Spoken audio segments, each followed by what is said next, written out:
Happy Advent. We are celebrating Advent and ultimately observing this season of Advent together through these devotional videos every single day. So whether this is the first one you're dropping in on, welcome. There's many more you can catch up on. So glad you're jumping in. It's never too late.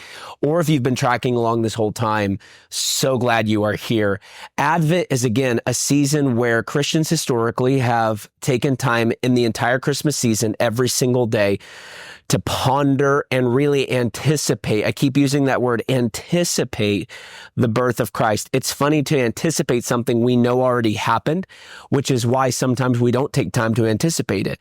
We have to purposefully anticipate it because it has already happened.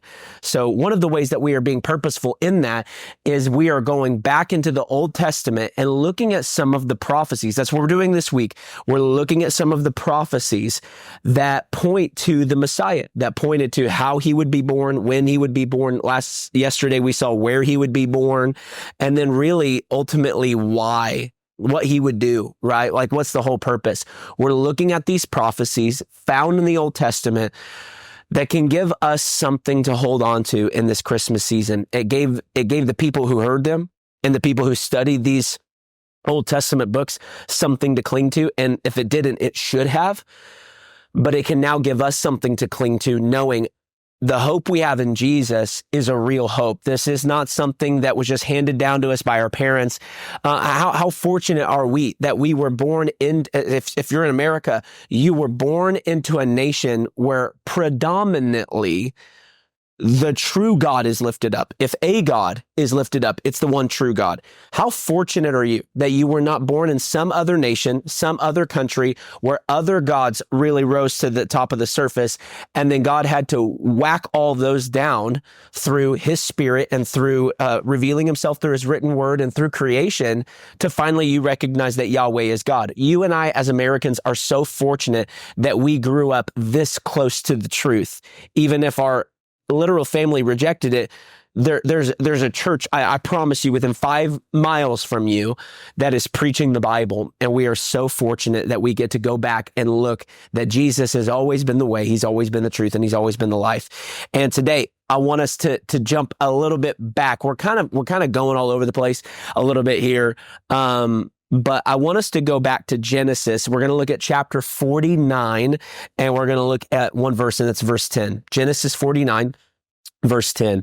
In Genesis 49, Jacob is prophesying.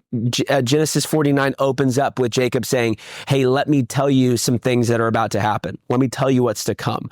And then we get to verse 10, and Jacob says this, listen, the scepter, which is a kingly a kingly attire, like not attire, but a kingly accessory, right?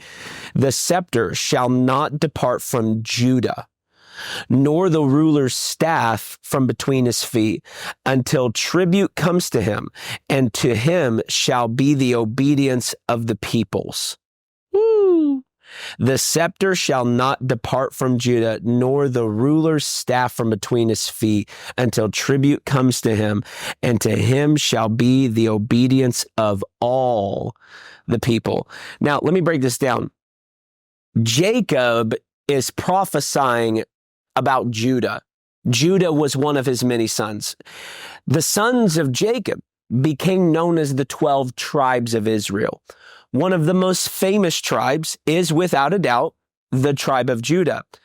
Let me give you a moment to guess as to why the tribe of Judah is probably the most famous tribe. Yes, it is because Jesus comes from the tribe of Judah. Again, as I pointed out in a different devotional, Matthew lays out the lineage of Jesus, starting with Abraham and then goes all the way to Jesus. Jesus is of the tribe of Judah, and Jacob prophesies by the Spirit of God. He prophesies that the scepter, which is a kingly accessory, like I said, it's showing his power, his rulership, his authority, the scepter, like the fact that he is currently king. The scepter shall not depart from Judah. Here's the thing, though. In this moment, remember, the people of Israel had never had a king. So it's not like Jacob's working through his mind of, hey, I know we've got these kings and I'm just believing that somehow Judah, my boy, is going to end up king. Israel has never had a king. Israel doesn't get a king until Saul. That comes in 1 Samuel. That's hundreds of years later. But Jacob, by the Spirit of God, knows there's a real king coming. He doesn't know that one day Israel's going to backslide and say, hey, we want to be like all the other nations, give us a king, and then God will hand them over to Saul. Jacob doesn't know any of that. He's prophesying that there's a one true king coming. And the scepter will never leave Judah because Jesus would come from the tribe of Judah. And I love that in this passage, we see both a scepter and a staff. For Jesus is king, but he's also the good shepherd. And that's also kind of even prophesying a little bit about David. David was a shepherd, but later became king. But we also understand Judah, David, all of them are nothing but mere stand-ins. Every king before Jesus was a mere stand-in for the one true king, Jesus. And notice this, to him shall be the obedience of all the peoples. That all people are ultimately going to be subject to who is Jesus to you. Your allegiance, your obedience, your fidelity is to Jesus and Jesus alone. And that will be the question you are asked when you take your last breath here and your first breath in eternity. The question you'll be asked, and whether or not you will hear, well done, good and faithful servant, or you will hear, depart from me, I never knew you, you worker of lawlessness. What all of that hinges on is, who are you obedient to?